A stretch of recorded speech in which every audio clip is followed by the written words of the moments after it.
In today's video, we're going to be building 3 napkin holders, each with their own unique style. During the video, I'm going to give you the whole build process, including all the mistakes I made along the way. So I made a pretty big error. Now, I spent days designing and researching to find the best options for you guys, but there's still one unanswered question. Which one will attract the most customers? And I'm going to try to solve that for you as well. At the end of the video, we're going to be bringing 3 outside perspectives to vote on which one they would pick. Oh. So stick around so we can find out which one stands out the most. Now, napkins come in a bunch of different sizes, but today we're going to be focusing on 6x6 ones. Well, kind of. Okay, let's go ahead and get started on the functional napkin holder. After I searched through all my scrap, I found these birch pieces that I think would work. As you can see, there's some pretty decent cupping going on, so we're gonna go ahead and get these milled down.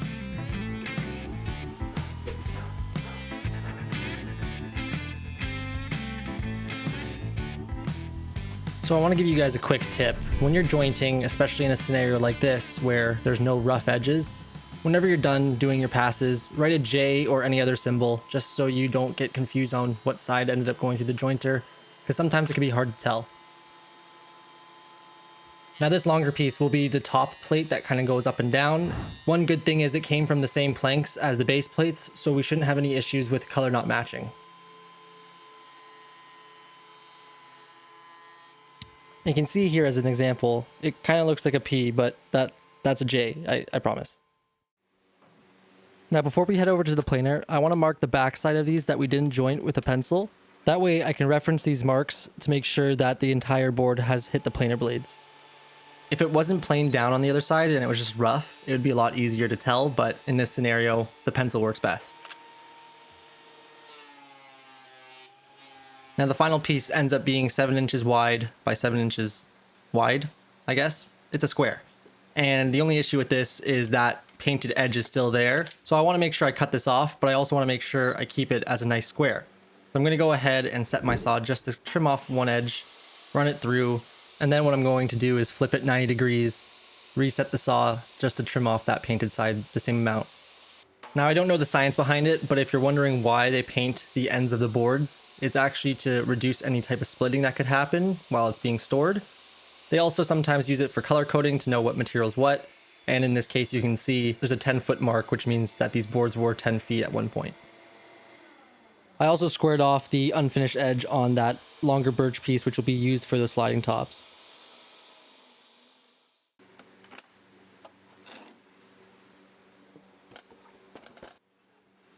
Now I know earlier I said I was just going to rotate the piece 90 degrees and then cut it like that, but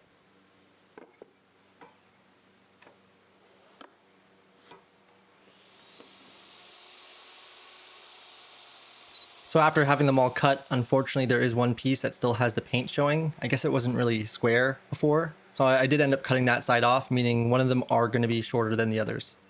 All I'm doing here is getting a mark made on the top piece. I set it on an angle across the actual board, and I just made a little mark. That way I have an idea of how long it needs to be.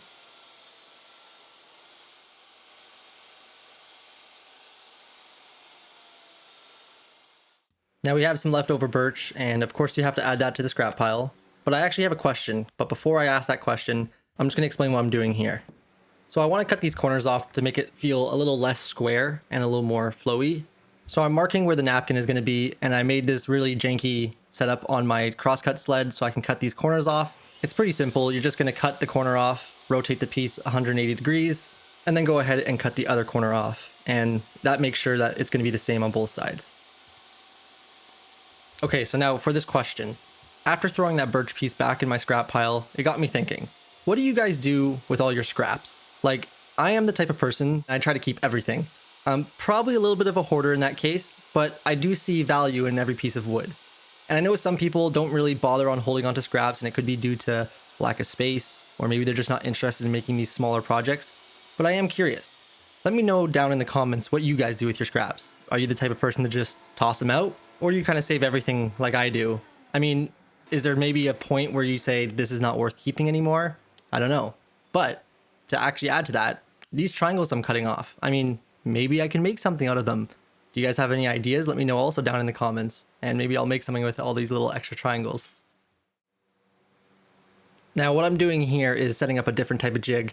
This is basically going to be replicating the angle that I just cut, but now I'm going to be using that same angle to cut the corners off of those sliding top pieces.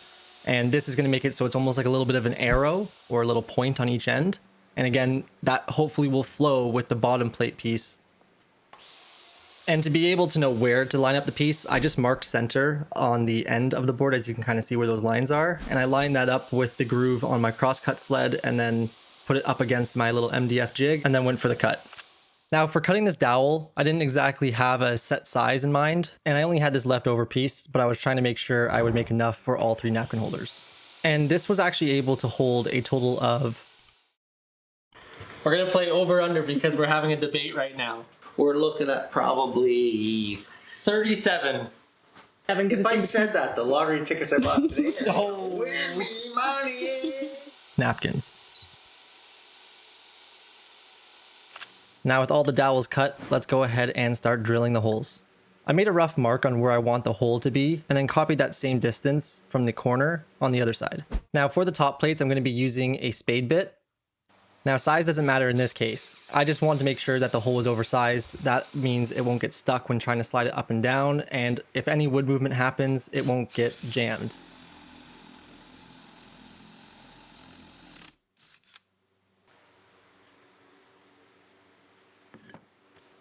Now for the holes that are going to be going into the base, I'm using a drill bit, and that's because if I use the spade bit, the actual little tip would be poking on the other side. This, I just clamped the top plate in, and I drilled as straight as I could with the drill bit, and I taped where I should stop drilling to make sure that I didn't pierce through the other side. And the hole is pretty much the same size of the dowel, if not a little smaller. Getting the dowel in, if it's a little smaller, isn't that hard because it will kind of shrink as you try to push it in. But I do recommend that you test this on a scrap piece first, just to make sure that you get it all dialed in before you start marking up your main piece.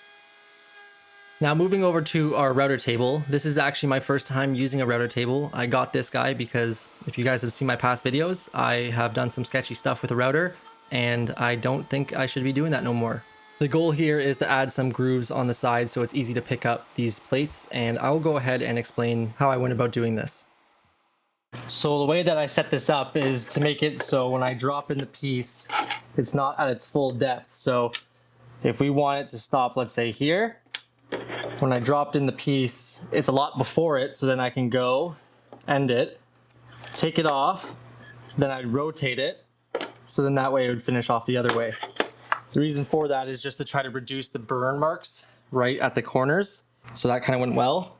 Comparing the two pieces, I think I might have gone a little too deep on this one, and I did end up changing the bit because the bit just wasn't working for what I wanted, but the second option is much better, and that's going to be a pain in the butt to sand. Honestly, there's a part of me, maybe I'll just cut this straight off. That could honestly work better.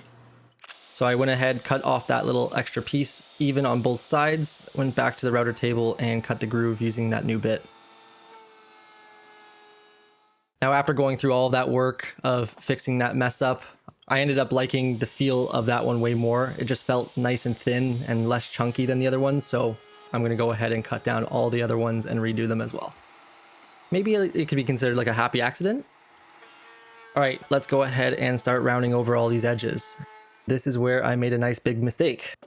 The guide on the roundover bit went into the groove, making it cut off the actual edges of the groove. That is the whole point. So my solution on how to not screw up all of my little grooves I made is I'm only going to be rounding over the tips of the pieces, and then I'll come back and hand sand the edges where the grooves are, just to kind of make it nice and smooth. Now what you see me doing here, it's not very easy to see because my hand's in the way, but I basically put the router bit inside of the hole on those top plates, and I'm just round overing all the edges there.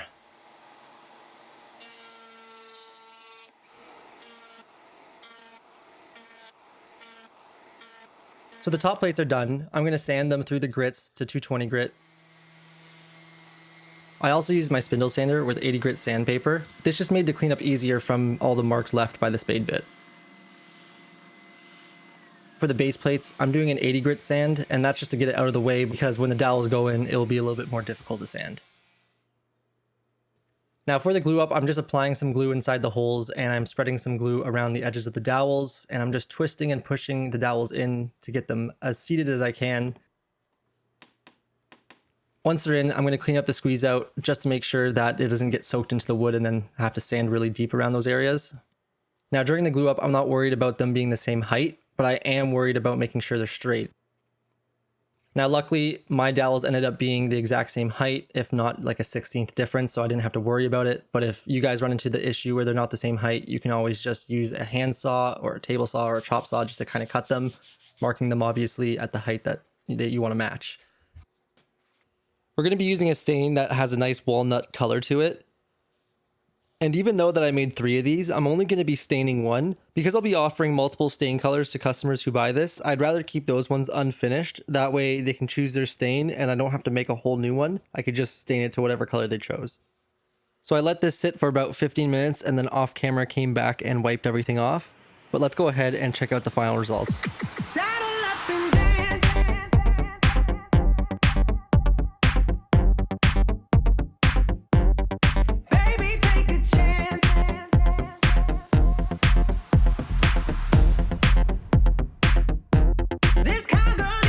I think this one is very simple to build and it's very practical at the end of the day for, let's say, if you're sitting outside.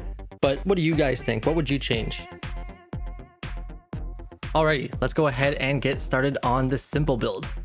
So for this one, I'm starting with trying to make a little design for the kind of mountain style that I'm going for.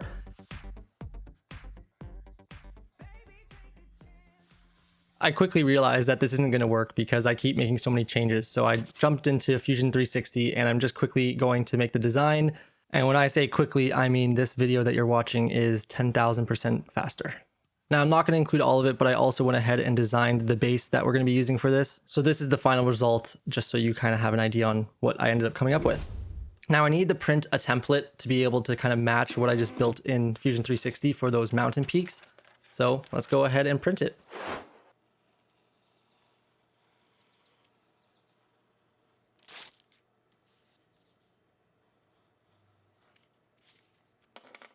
Now, professional YouTuber moment here. I somehow only recorded a 1-second clip of using my spray adhesive to attach the paper to a piece of MDF. So unfortunately, I didn't have that clip.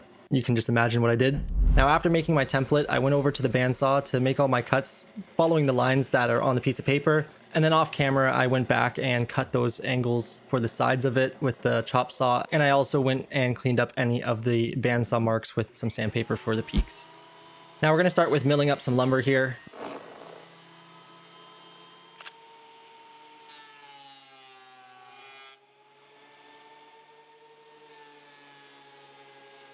So the pieces of maple for the sides are fine, but for the walnut, I'm going to be resawing it in half and then use those 2 pieces as the sides. Now I'm going to be switching over my table saw blade to a ripping blade. The ideal is 24 or 30 tooth, but unfortunately the only one I can get was a 36 tooth. Now another professional YouTuber moment, I forgot to record me resawing this walnut piece in half, but you can kind of see what I did here. All I did was set this saw to make sure I was cutting the piece in half, and then I would run the piece through the blade, flip it upside down, keeping that same side on the fence, and then running it through again. And I'd only be raising the blade by like 1 inch at a time. As for the bases on these pieces, I had some scraps that were perfect to be used for this, so I didn't have to worry about cutting those. But after planing down the walnut pieces I resawed, I noticed that there was some cupping happening. This sometimes happens when you do resawing because the tension in the wood can release. There are some other factors as well, such as moisture. But what I tried to do to fix this was I soaked the outside of the wood with water, not the inside that I just cut, and I clamped them up and left them overnight to see if those are gonna hopefully uncup. Now, while we wait for the walnut pieces to hopefully uncup, we can go ahead and start working on the maple piece. So I decided what sides of the boards will be used on the inside of the napkin holder, and then I applied some blue tape on both of those pieces. And then I went and applied some CA glue on one of the pieces and then sprayed the activator on the other. This allows me to stick the 2 pieces together, but still allows me to remove it later on when I want to take them apart. Now, the reason I'm sticking them together is so when I go to the bandsaw, I can just cut them both at the same time, which will save me time, but also make sure that they're going to be exactly the same. After I got the peaks all cut on the bandsaw, I went over to the chop saw and just cut the angles for the sides. And a little mistake here I made, you can see I kind of have that little bit of a flat edge on one of the ends because I didn't account for that when I was marking it with my template. The template that I was using wasn't the actual final size of the napkin holder. It was more just to help me get the peaks cut. Now hold on. I'm about to show you guys a mistake I made. It was very dangerous, and I'm only showing you guys not to kind of embarrass myself, but hopefully you guys can learn from my mistakes and just remind you guys to be careful when using a table saw. As I was cutting the bottom of this piece to make it nice and straight, I ended up realizing the little pieces might come flying at my face. So I stopped the saw, and instead of being patient, I was impatient and started pulling the piece back before the blade fully stopped, which then resulted in it shooting out into my stomach. Luckily, I was okay. It barely hurt. The saw wasn't going too fast, but make sure to be patient. Now I'm going to go ahead and start sanding some of this down while I have the pieces glued together. That way it's just easier and saves me time. But also we'll make sure that the sanding doesn't change the peaks and they are exactly the same. Okay, so we're going to go ahead and pull these pieces apart, and we're going to start getting ready to cut the groove that we're going to be using for the base of the actual napkin holder. So I took a folded napkin and laid it onto one of the sides. I kind of made it lined up how it should be sitting, but leaving a little bit of extra space on the sides so it doesn't have to be perfectly in the center to make it look nice. I then marked the bottom of where the napkin was. I went ahead and transferred that mark onto the edge of it and lined up my table saw to cut half of the thickness of the wood, as well as lined up the fence to cut on the bottom of that mark. And then I would make sure to run both pieces through and then adjust the fence ever so slightly more until I was able to cut enough to have this bottom plate piece fit snugly in those grooves. Now I went ahead and started sanding the inside faces of the sides to 180 grit. I'm making some wood filler out of the sawdust from these pieces, as well as some wood glue to fill in a little bit of a crack that happened on the edge. As for the glue up, I just applied some glue inside of the little grooves that we made on the sides, and then I pressed them up against the base plate, which I did end up cutting a little oversized, and there is a reason for that, which you'll see a little bit later. Now, after I had it all glued and clamped up, I realized that the distance between the sides at the base plate was different than the top. I think it was starting to kind of curl inwards. So I cut a little block that I just kind of squeezed into there just to hold the tops and make sure that they stay nice and straight and match the distance at the bottom. All right, it's the next day. I want to check this walnut and see if these things are less cuppy. Now, unfortunately, it's not much better. So we're just going to kind of work with this and see how it turns out. All right, let's do a quick montage. If you've watched the video this far and you've enjoyed it, please leave a like. It really helps getting the video shown to more people, and I would really appreciate it. Also, if you feel like you've gotten value from this video and you want to see more projects from me, consider subscribing. I'm trying to get monetized by the end of the year, so it would really help. Thank you. Now, one thing here that I didn't do on the first one, which I actually, thankfully everything worked out, but I didn't consider having the two sides sitting equal to each other, like straight. So I just used a square here to make sure that they are straight with each other and they're not kind of on an angle. One thing to keep in mind when you're doing your glue up, luckily everything worked out with the maple one, so no worries there. I'm using my Japanese saw just to cut off the ends here so they stay nice and flush with the edges. I came back with my sander and 80 grit sandpaper to clean up those edges that I just cut. And then I came back hand sanding the rest of it all to 220 grit. Now that it's ready for finish, I'm going to be trying out this new beeswax polish that I got. I've never used it before, and I hope that it's going to turn out good. As for directions, it's pretty straightforward. You just apply some to a rag.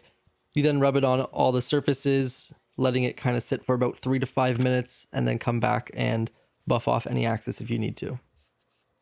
I definitely like the results on the walnut a lot more than the maple. I mean, I guess it kind of, maple doesn't really like pop whenever you put finish on it for the most part. So I do like the walnut a little bit more, but it was really easy to use, which I liked.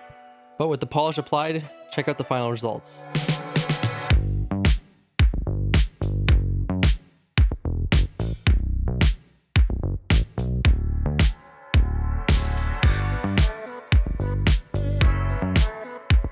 I really like how this one turned out. It's very unique in my opinion, but what do you guys think? What would you guys change? Alrighty, let's move on to the third and final napkin holder, the stylish version. Originally, I had 3 different designs for this, but I'll show you the other 2 at the end, and you tell me if I made the right call.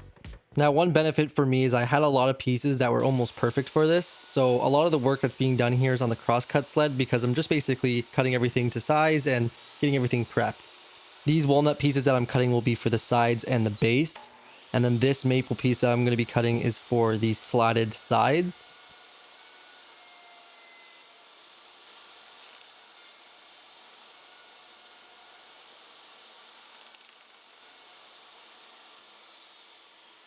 So now coming over to the crosscut sled here, I have all the pieces and I'm just basically trying to batch cut them as much as I can using existing pieces to kind of reference and get the size on. I was going for something that's a little bit more oversized because I can always cut them down flush later. Now for the kind of attachment here, we're going to go with some box joints, and this is actually my first time ever doing box joints. I set the saw depth a little bit shy of the thickness of those maple pieces. And then I would mark it so it's a 3/4 piece of maple and then a 1/2 inch spacer between the box joints and another 3/4 inch piece of maple. I also glued and taped the pieces together just to make sure that I was cutting them and they were going to be the exact same for each side. Now for the base, I originally had a plan in mind on the 3D model I was making, but I never actually illustrated it on the 3D model. And with it being weeks since I made it, I decided to come back and just do a little rabbit cut around the edges because now the pieces are cut and I can't really do what I was originally planning. And the only reason that I'm doing the rabbit instead of just a butt joint is just to provide more glue surface that is touching. So that's kind of the plan here. Now I struggled to kind of figure out how I was going to do this glue up because I wanted to make sure that the pieces were nice and straight. And what I did here was I used the bottom, just let it dry fit in there just to keep it nice and square. But this is where I did make a mistake. I should have probably had something to make it square at the top as well. I wasn't really considering that. And unfortunately, it ended up not gluing straight at the top so that one of the pieces is slightly on an angle. But it was such a small difference, it should just work fine.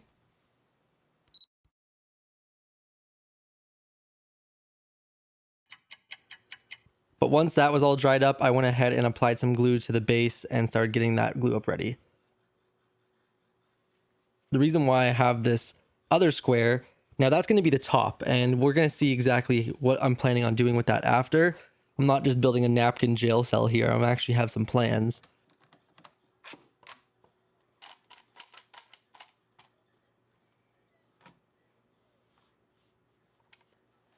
So once this was all dried up, I'm going to go ahead and mark the center on that top.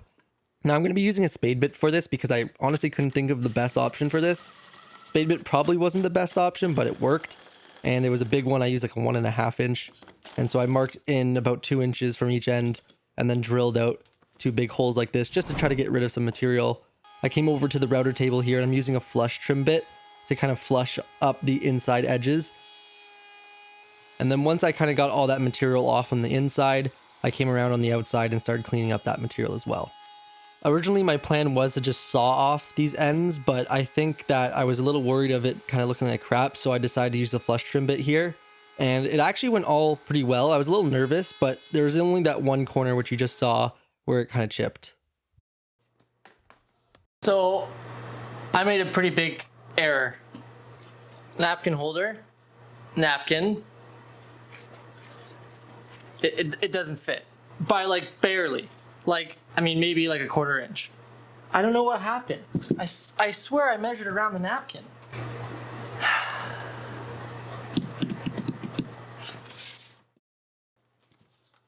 My assumption here is when I was measuring for the maple slats, I probably measured it to the width of the napkin, not accounting for the actual side pieces. So that's probably why this didn't work. But I said, you know what, let's finish it anyways, and technically cocktail napkins could fit in this.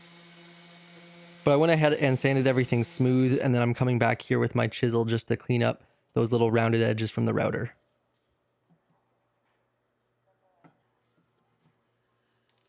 And there I go and crack it. But honestly, it wasn't too bad. I actually was able to just open it up a little bit, apply some glue, sanded some sawdust into the joint, and then left it for about an hour, and you can't even notice it. Now, as for finish, we're going to be using the same polish that I used for the first one, the functional build. And the main reason for that is because it is a pain in the butt to get into all these cracks and crevices. So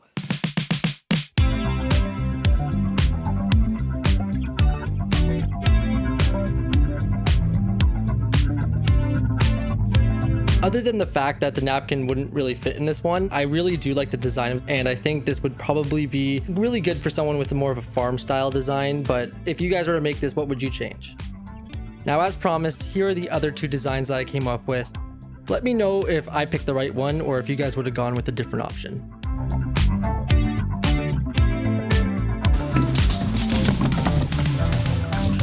What's up, father? We got a job for you, sir. You need to pick what one would you, if price wasn't a factor, which of these three would you buy? And don't take the color, like obviously these two. I can only choose one? Can only choose one. All right, well, so that's what I would choose. No shoes, no shirt, no problem. Yes, sir, Bobby. I would choose this one. There you go. That's 1 point for the style side, or style version, stylish version. It's crooked. Hey. Is it square? See, like you could technically. Well, it works. It kind of works. It works. Yeah. I think it does. Would you count that as works? It would. works. You know what? They're not going to blow away, Yeah. That's a good point. right? We're gonna play over under because we're having a debate right now. I'm gonna say, if you're gonna count them, we're looking at probably 35 to 45. 35. Whoa, whoa, okay, whoa, you gotta pick hold a on. number. You gotta pick a single number. 37 napkins. 37 napkins, and you said 57. 7. What was your number? Mine was 69. Yours was 45. 40. no. You said 30 something. You said 47. 37. Really? 37. So he would have been the closest. Or wait, no, I think you said 37. That's what I was trying to figure out. I think you did say We gotta 37. go back on the video. I think I did. Having If I considered- said that, the lottery tickets I bought today. Oh. Win me money. Alrighty, we got Zoe next. Okay, Zoe. So out of these three, they all cost the same amount of money. Mm-hmm. Which one would you pick? And between these two, Oh. I don't know. Just simply because of how annoying it is to have to fold up these individually, I'd probably go with this. Damn, 1 point for the functional. So we're headed over to our neighbor Bob. He's gonna be our third and final vote for this. We're gonna go see what Bob's up to. Hello, Bob. Hey.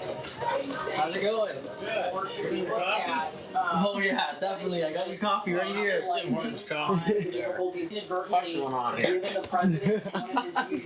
gotta go in the hat.